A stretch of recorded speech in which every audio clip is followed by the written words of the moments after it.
Code RPC 5219 used to transport the former president to The Hague. Ayan. So maliwanag po yan. Sino magsasagot niyan, Madam Chair? Yun na nga, kasi Ano? wala ngang sasagot. Andito yung detalye natin na meron tayo. If President Duterte is a protected person under the American executive order of President Trump, does that mean the person will have all his or her assets in the US frozen? Nalilito kami kasi in providing the means of transport so that the former president turn over sa ICC, binigyan ng transportasyon, material support or provision of services ang tulong niya. Di ba po? Talagang hindi naman mangyayari yun kung wala yung eroplano. So, Madam Chair, if Malacanang is cooperating with ICC, albeit patago, kahit na-deny nila, kahit ano kasinungalingan na pinagsasabi nila, nag-cooperate pa rin sila dahil nangyari na nga nandun na si Pangulong Duterte. Siguro naman, it is a moral obligation of this committee also to share our findings of this committee to President Donald Trump para kung sino mang may-ari nitong Gulfstream na ito, na aeroplano, ay kung may mga ari-arian dito sa Amerika, i-covered siya sa executive order na pinirmahan ni President Trump. So kung sino mang may-ari ng aeroplano na yan, mananagot siya kay President Trump. Sigurado ako, kung may Gulfstream ka na aeroplano, mayroon kang mga ari-arian sa Amerika. Kaya prepare for the repercussions of your action. Dahil very clear yan doon sa executive order na inisyu ni President Trump na mananagot kung sino mang mag-facilitate ng mga interference ng ICC to their allied countries. Madam Chair. Kasi maliwanag yun, ano? Ito yung tail code, nandyan si PRRD, maliwanag. And there's also an article in Manila Times na sinasaad na may Challenger Aero, ano nga pangalan nito? Challenger Aero Air Corporation that arranged the flight. Hinahanap po namin yung article, biglang nawala. Pero andito yata, ayan, yan ang nakita natin Sino may-ari ng Challenger Aero Air Corporation? Sino yung mga shareholder? Nandito po yung SEC, kilalanin natin si Attorney Bernal, Attorney Santiago. Kilala po ninyo itong Challenger Air Corp. Sila daw ang nag-ayos nung biyahe. Good morning, Madam Chair. As regards Challenger Air Corporation, this was not among the corporations that were requested by the committee, so we may have to ask for some time for us to provide these documents, Madam Chair. Meron kasing nagpadala, eto naman hindi ko na mahindian, nagpadala na yung Challenger daw ay subsidiary ng San Miguel. Totoo ba yun? Pakita na lang. Kaya lang, wala nga tayong tao rito na magsasabi, wala tayong testigo, naobliga kami maghanap. At may nagpadala nito na eto nga, sa San Miguel daw to. Ano yung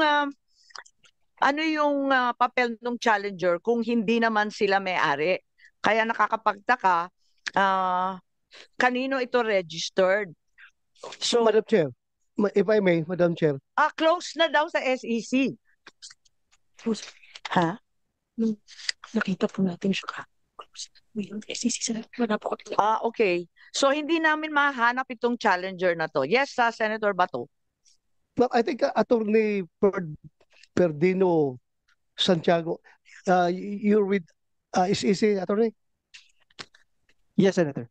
Baka pwedeng i-text mo na lang ngayon doon. Anyway, computerized naman lahat yan, di ba?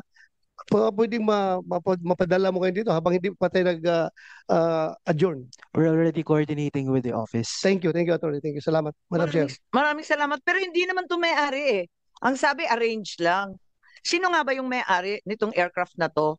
At anong kumpanya to na nag-charter or nagli-lease out? At sino ang nag-charter noong March 11? Kasi ang sabi ni Secretary Remulla, si John Vic, siya nagsabi na Yung private jet was paid for by the Office of the President. So ngayon, tinatanong ko, if the company or person who owns the plane was authorized to charter it or lease it. Kasi ang pangalan nito iba eh, Pacific Asian Pearl Airways, meron yata sa SEC niyan. Pwede kayong sumagot. Yun ang registered owner, tama po ba? As regards the owner of the specific airplane subject of this inquiry, it's not reflected in the SEC records. We defer the ownership of the airways with the proper regulatory agency of which is CAAP. However, we already provided the Senate committee with the requested SEC corporate records of the corporations that you requested, Madam Chair. So in fact, there are two corporations with similar names. Is that correct? Would you read them out, please? Those with similar names to the requested corporate names are Pacific Pearl Airways.com Corporation and Pilipinas Asian Pearl Airways Inc., Madam Chair. So they are in fact registered with you and you have the ownership also stipulated. Yes, Madam Chair.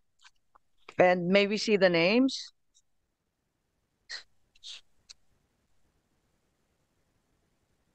Diba nakalista naman yung mga shareholder niyan? As regards Pacific Pearl Airways.com Corporation, maybe I can turn over The documents.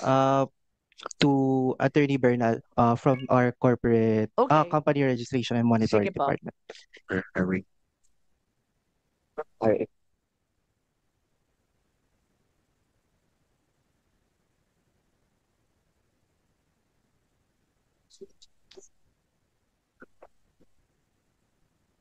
Yes, Attorney Bernal, you're recognized, please.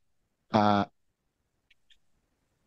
Good morning, Madam Chair. As regards to Pacific Pearl Airways.com Corporation, under the Articles of Incorporation, the names of incorporator or directors are Elegio Carlo M. Jimenez, Christopher Miel M. Jimenez, Mark C. Tandok, Reocolin P. Toledo, Helen Q. Panolino, Aurora Maria F. Timbol, and Elio B. Jimenez. In the GIS in the 2011, Your Honors, the chairman of the board, the president is Christopher Miel M. Jimenez. The corporate secretary is Elegio Carlo M. Jimenez. The treasurer is Catherine May M. Jimenez. The chief legal counsel is Attorney Aurora Maria F. Timbol. That's the officers, Your Honor. Thank you very much, Attorney Bernal. I think the committee secretary has tried to contact the alleged owners. Can you update us as to the development there? We were only able to send an invitation for Mr. Benjamin Ramos.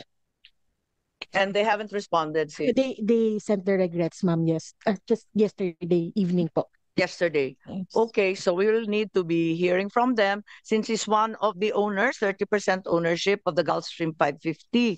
Ngayon, may nagpadala rin sa akin kasi ng hamon sa totoo lang. At dahil nga, ang pagkasabi ng isang empleyado sa CAAP, eto naman text lang.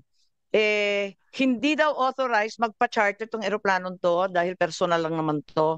So tinatanong ko, kung sana nandito si Secretary John Vic, who authorized the charter or lease since it was a private aircraft, and if it was paid for by the Office of the President, saan yung bid documents? Alam naman natin ang mode of procurement, tapakahaba kahit ano pang proseso. In my experience, kahit pinaka mabilis na procurement, it takes several days to complete. Biglang sinasabi, they only knew of the warrant of arrest at 3 a.m. March 11. Tapos, sa ilang oras lamang, nakumpleto nila yung announcement, yung tender, yung publication requirements, yung award. at yung completion sa loob ng iilang oras, pwede po ba yun? Procurement law? Kahit pinakabagong procurement law natin, hindi naman ganun kapaspas.